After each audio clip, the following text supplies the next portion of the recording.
I think it's time we address the topic of how to learn better, how to not just consume information, but to actually learn from it, not just know something, but be able to use it to grow because of it. And yes, become better every day with it. Unfortunately, people have a false belief about learning. They think that it is a factor of IQ or some immutable trait like eye color. You get what you got and that's all. You are either born a quick learner or you're not. But that is not true at all. While some might find it easier, just like some find talking to people easier, everyone can do both with the right training and practice. Know this for sure. Research has proven time and time again that learners are made, not born. So here are 8 tips that will significantly improve your learning capacity. First off, you need to become comfortable with the struggle of learning, the struggle that comes with learning anything new. In our overly convenient instant access to information world that we live in today, we have become insanely lazy.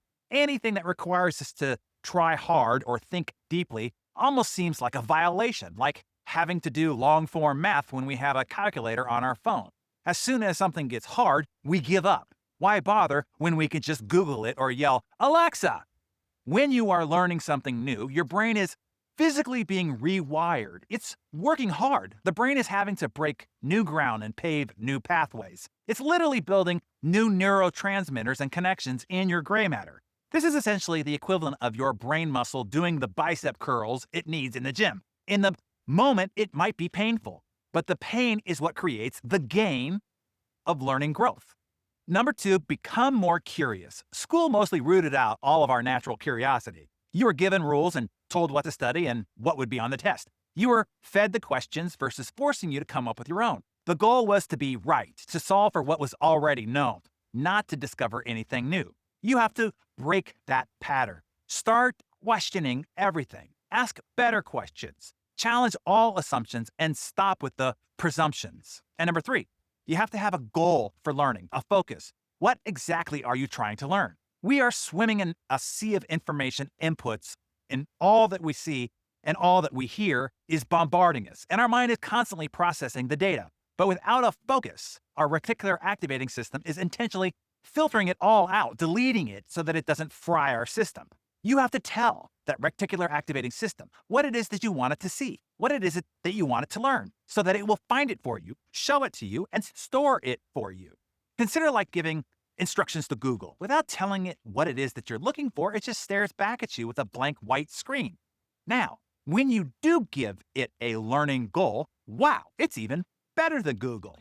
Recently, I was struggling with a product logo for something that I'm working on. I told my Raz to be on the lookout for new ideas. And sure enough, I was driving down the highway, and just as I looked left, I caught a millisecond flash of a billboard with 2 shapes that came together that gave me the inspiration that I needed. Now, I never would have seen that if I hadn't typed that into the search of my Raz system.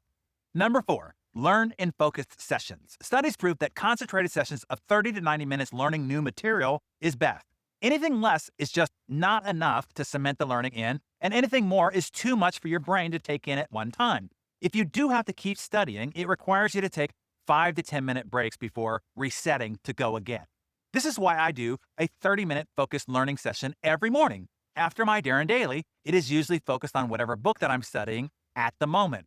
30 minutes, no less, and for me in my morning routine, no more. Number 5, spaced repetition. What do you think would be better, watering your lawn once a week for 90 minutes or 3 times a week for 30 minutes at a time? Yeah, spacing out the watering over the week will produce a greener growing lawn, and so too will it produce a greener growing mind. When you learn a little bit at a time, it gives those neurotransmitters enough time to reset themselves. Number 6, go deep versus wide. We've talked about this before, but it is much better to go deep on one subject than shallow on a wide range of disconnected topics. Additionally, you want to avoid overlearning, subjecting your brain to all sorts of unimportant, non-purposeful, non-useful now information. It just overwhelms it, and it actually stunts the learning process and the ability to retain anything. This is kind of like overtraining a muscle. You take it from muscle building to muscle destroying. The muscle actually starts to break itself down, which, by the way, is what people are doing all day on social media. Everything I'm describing on how to learn is exactly against the behavior of all internet and social media reading. Number 7, reflect. revisit, and review to improve. If you really want to learn and retain something, it requires revisiting and reviewing several times. Our brain actually pays less attention the first time we are experiencing anything. Repeating information over longer intervals sends a stronger signal to the brain that says, hey, we're serious about this. Please store this in the ready to recall drawer. And like any new path, you have to travel it over and over until the pathway becomes worn. That's what's going on inside your noggin.